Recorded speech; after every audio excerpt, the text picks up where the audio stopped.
जो होना है वो तो हो के ही रहता है। तो फिर हम क्यों ये सारी चीज़ें हमें पढ़ें, क्यों इन सभी चीज़ों को करना चाहिए, क्यों पूजा करें, क्यों हमें कोई रिचुअल्स करने की ज़रूरत है।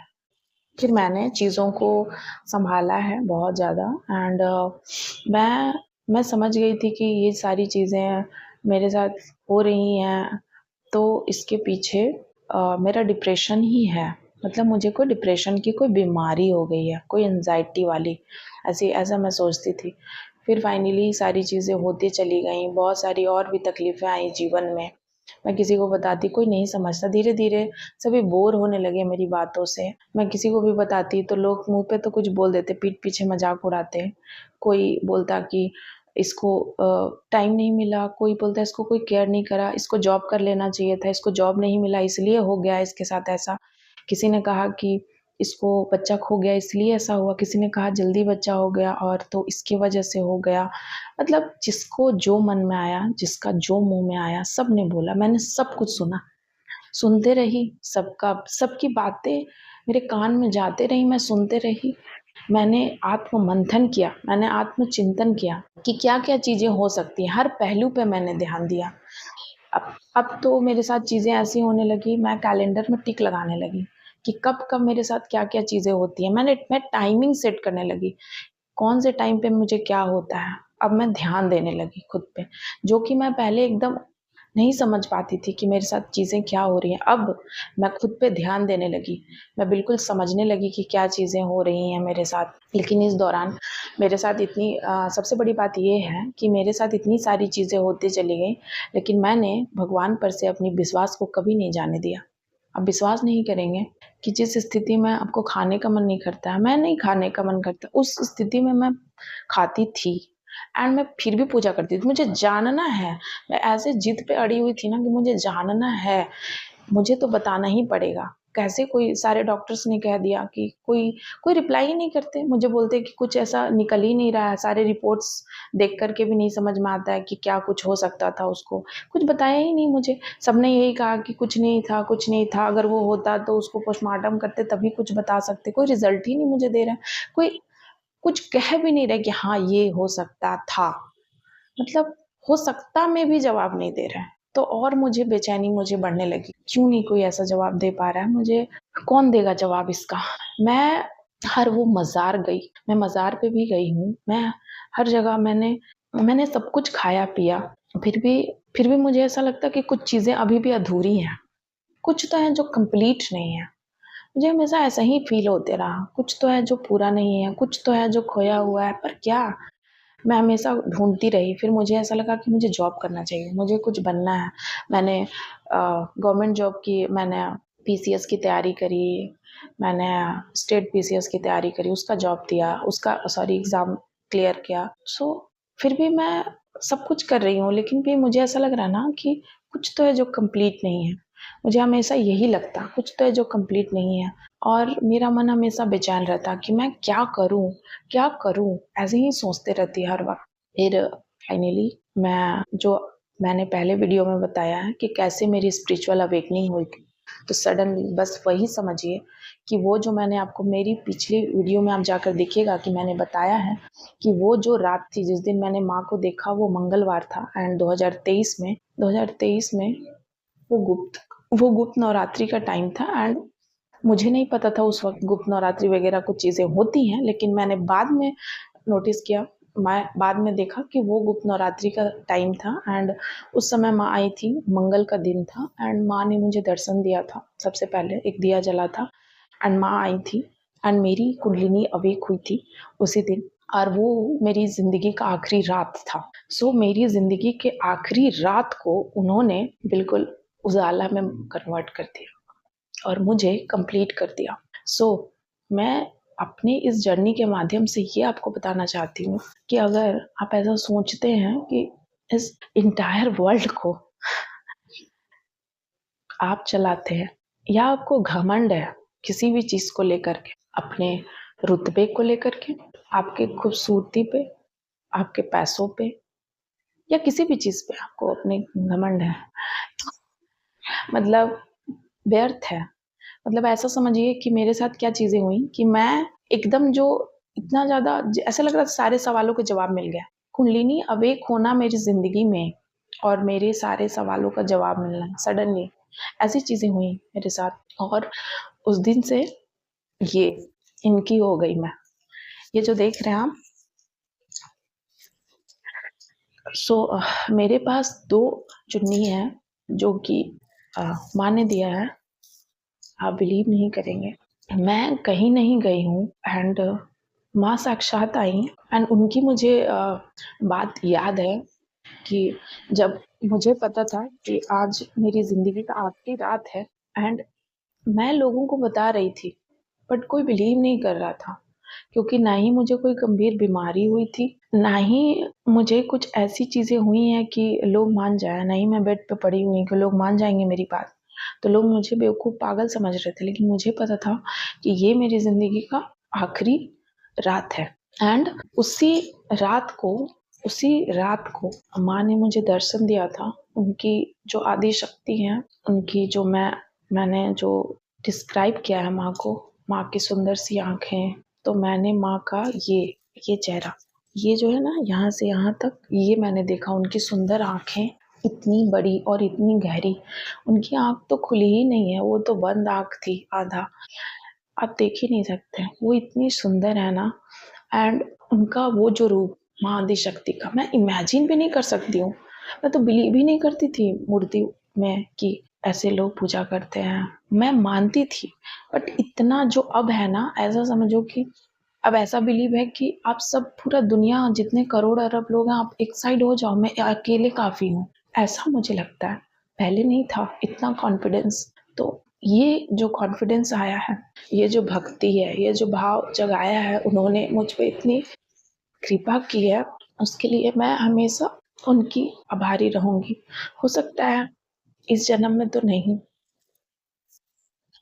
लेकिन किसी जन्म में, कई जन्मों में मैं उनकी भक्त रही हूँ। और ऐसा कहते हैं ना कि क्या पूजा कर रहे हो, क्या रखा है इन चीज़ों में? एक्चुअली इन्हीं चीज़ों में रखा है।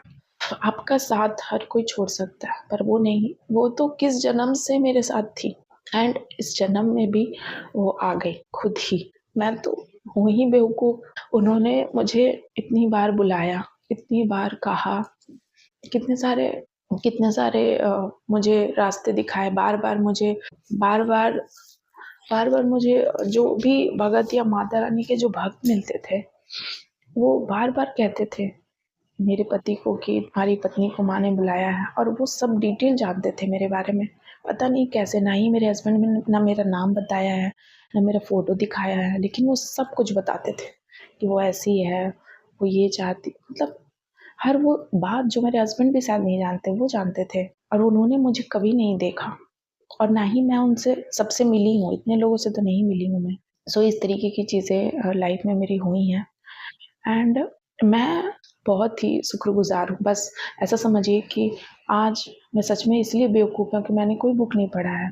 मैंने सिर्फ़ उनको देखा है, उनको उनको जाना है, उनको अनुभव किया है और करती हूँ हमेशा। वो तो मेरे अंदर ही समाहित है। ऐसा समझिए, मैं जो हर वीडियो में आपको बोलती हूँ कि मैं और वो एक ही हैं, क्योंकि जिस दिन मेरी ज़िंदगी का आखिरी रात था, ज़िंदगी की आखिरी रात थी जिस दिन, उस दिन उन्होंने मुझे एक नया जीवन दान दिया है। और ये इस कलयुग के लोगों को बात पचेगी क्या? पचेगी? नहीं पचेगी। बिल्कुल, ये एक चमत्कार से कम है क्या? चमत्कार ही तो है मेरे लिए तो। और ऐसे-ऐसे कितने सारे चमत्कार माँ कराती रहीं मेरे जीवन में, लेकिन मैं नहीं मानी। मैं विश्वास ही नहीं करती थी।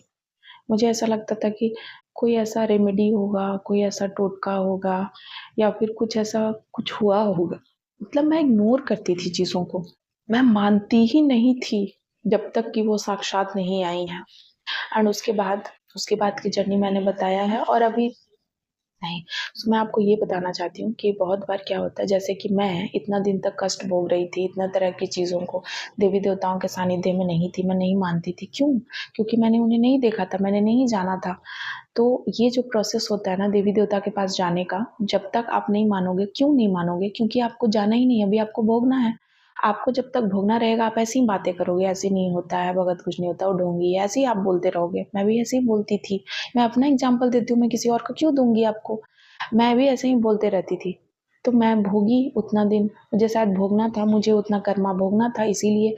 एंड जब मेरा कर्मा ख़त्म हो गया, फिनिश्ड हो गया, तो माता रानी साक्षात आती हैं एंड मुझे बताती हैं सारी चीज़ें।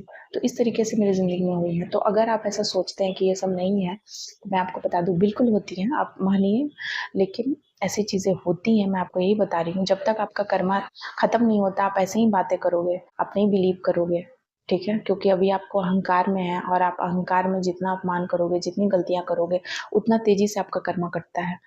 आपका कर्मा कटते रहेगा और आप खराब कर्म करोगे, नहीं मान के, अपमान करके, तो और आपका कर्मा बनते रहेगा। एंड ये चक्र तो चलते ही रहता है। लेकिन इस चक्र से, जो भव सागर से मुझे उन्होंने निकाला है इस जन्म में, उसके लिए मैं शुक्रगुजार हूँ उनकी। जितनी आभार प्रकट करूँ कम है। इस भव सागर से इतनी इतनी कम समय पे उन्होंने मुझ पे इतना दया दिखाया। बहुत सारे ऐसे लोग हैं जो अभी भी नहीं मानते हैं, अभी भी नहीं बिलीव करते, अभी भी उनके दिमाग पे एक परत जमी हुई है, अभी भी उनको ऐसा लगता है कि वो सही है, वो नहीं सुनते हैं मेरी बात। मैं कह के भी थक जाती हूँ, उनको नहीं समझते हैं। क्यों? क्योंकि उनको नहीं समझना है। उनको बहुत सारे अपने अहंकार में बैठे हैं, उन्हें चीज़ों को समर्पित नहीं करना है माँ को। तो मैं बस सच जानना चाहती थी। मैं अपने जीवन की यात्रा में, मुझे कोई अहंकार नहीं था, घमंड नहीं था कि वो देवी की पूजा नहीं करी, या किसी को मैंने कभी भी नीचा साबित करने की कोशिश नहीं की है। लेकिन हाँ, मुझे सच जानना था कि सब लोग जब ऐसे बोल रहे हैं, मेरे से बड़े बूढ़े लोग ऐसे बोल रहे हैं, तो गलत तो नहीं बोल रहे होंगे, क्योंकि हमें सिखाया जाता है। वे लोग ज़्यादा एक्सपीरियंस्ड है, वे लोग ज़्यादा जानते हैं, तो वो उन लोगों की बात ही मैं मानती थी, उन्हीं लोग से पूछती थी। तो वे जो बोलेंगे वही तो सच होगा ना, मैं कहाँ से इतना ज़्यादा समझदार हो जाऊँगी, मैं यही सोचती थी। फिर मैंने बहुत बहुत सारी चीज़ें जब स्टार्ट करी खोजना, पढ़ना, तब भी मैंने बिलीव नहीं है। मुझे तो लोगों ने ये भी कह दिया, पढ़ लिख के पागल हो गई है। मेरे घर के लोगों ने ही मुझे कहा कि ज़्यादा पढ़ के होशियार हो गई है, ज़्यादा ही कुछ, तो बहुत कुछ बोला। मैंने सब कुछ सहन से ही बोल रहे होंगे, शायद हो गई होंगी। मैं अपने आप में ही ना, जब लोग मुझे इस तरीके से बोलते हैं, मैं एनालाइज करने लगती हूँ खुद में। सच में हो गई हूँ क्या?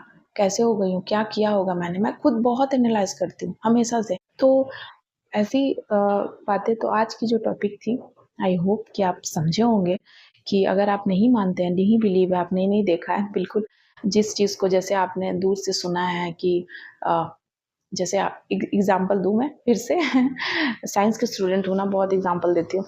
सो डायनासोर होते हैं, पृथ्वी पर थे, आपको अवशेष मिले, ऐसे ऐसे होते होंगे, पर आपने सच का तो नहीं देखा है कभी अपनी आंखों से। तो आपने अवशेष के माध्यम से उसको बना लिया, ऐसे ऐसे होते होंगे।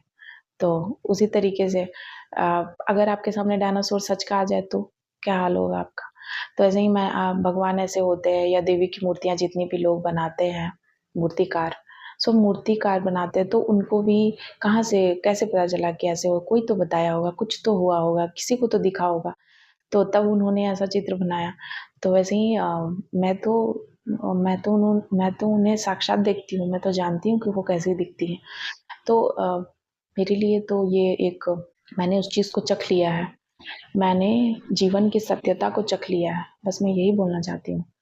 और आप इस भ्रम से तभी निकल सकते हैं जब आप उनके शरण में जाएँगे, उनकी कृपा की दृष्टि एक पड़ गई, तो आप इस भवसागर से भी पार निकल जाएँगे, और न जाने कितने जन्म आपको लेने पड़े। जिस भी जन्म में आप जाएँगे, अगर आप भगवान के भक्त हैं, माता रानी के, तो माता रानी आपको ज़रूर आती हैं बचाने के लिए, प्रोटेक्ट करने के लिए, दिखाने के लिए। आपकी जितनी श्रद्धा भक्ति है, जितना जो जितना श्रद्धा, जितना मेहनत आप करेंगे, आपको उतना रिज़ल्ट मिलता है। ऐसा नहीं है कि माता रानी का कोई पूजा कर रहा है तो उसको दर्शन ही दे दे। नहीं, हो सकता है कि दर्शन नहीं दे, लेकिन कुछ और होगा, लेकिन ज़रूर होगा। ऐसा नहीं है कि कुछ भी नहीं होगा, ऐसा नहीं हो सकता है। आशा करती हूँ कि आपको ये बातें, मेरी लाइफ की जो एक्सपीरियंस है, उससे आप कुछ मोटिवेट हुए होंगे, कुछ समझे होंगे, एंड आपके लाइफ को चेंज करने में, एंड आपकी आध्यात्मिक जर्नी को स्टार्ट करने में मेरी स्टोरी काम आएगी। इसी तरीके से अगर आपकी भी कोई स्टोरी है, या आपकी कोई ऐसी बातें हैं जो आप मुझसे शेयर करना चाहते हैं, तो नंबर है 7004440543। आप उस पर सकते हैं, एंड आप मुझसे व्हाट्सअप कीजिए। एंड बहुत लोग हैं जो स्लॉट बुक करवा के भी बात करते हैं, तो आप स्लॉट बुक करवा के बात कर सकते हैं। एंड ऐसे मैसेज कीजिएगा अपना नाम, एड्रेस, एंड आप क्वेश्चन लिखिएगा। साथ ही साथ मेरे एक और चैनल है, भुवनेश्वरी डिवाइन टैरोट, मैं रीडिंग भी करती हूँ, और रीडिंग करने का जो ये आर्ट है, वो भी मुझे माँ ने ही सिखाया है। मुझे रीडिंग किसी ने नहीं सिखाया है, नहीं मैंने कहीं से सीखा है। आफ्टर नवरात्रि रीडिंग मुझे खुद ही आ गई। ठीक है। सो जय माता दी, जय माँ काली, जय माँ भवानी।